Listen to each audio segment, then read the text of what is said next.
করণদিঘিতে অনুষ্ঠিত হলো ঐতিহ্যবাহী মহারাজার পুজো। মঙ্গলবার সন্ধ্যা থেকে বোয়ালতোড়ের মহারাজা মন্দিরে এই পুজো অনুষ্ঠিত হয়। করণদিঘির প্রাণকেন্দ্রে অত্যন্ত জাগ্রত মহারাজা মন্দির একটি বিশালাকার গাছের নিচে অবস্থিত। গাছটি কোন প্রজাতির বা কবে তার জন্ম তা আজও অজানা। স্থানীয় গ্রামবাসীরাই এই পুজো এবং মন্দিরটির রক্ষণাবেক্ষণ করে থাকেন।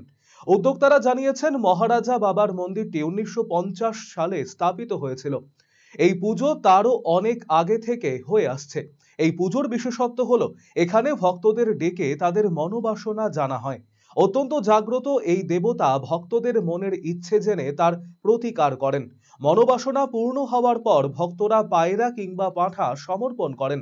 স্থানীয় গ্রাম পঞ্চায়েতের সদস্য লালমোহন সিংহ জানিয়েছেন, একটু ভুল হলেই মহারাজা বাবা পুজো গ্রহণ করেন না, তাই অত্যন্ত নিষ্ঠার সঙ্গে পুজো আয়োজিত হয়। মনোবাসনা পূরণের লক্ষ্যে বহু দূর দূরান্তের ভক্তরা এখানে পুজো দিতে আসেন।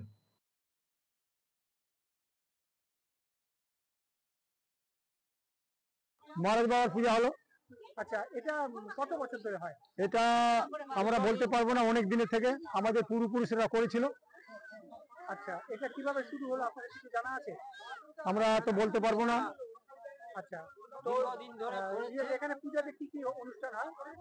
এখানে আমাদের আগে মহারাজ বাবা হয়, তারপরে ধর্মরাজ, তারপরে কালীমা, তারপরে বাবা হনুমান, তারপরে কালী বাবা লাস্টে।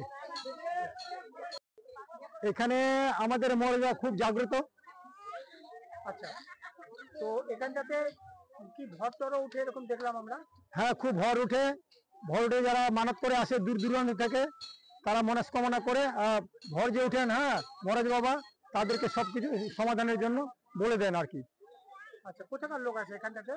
এখানে অনেক দূর থেকে আসে।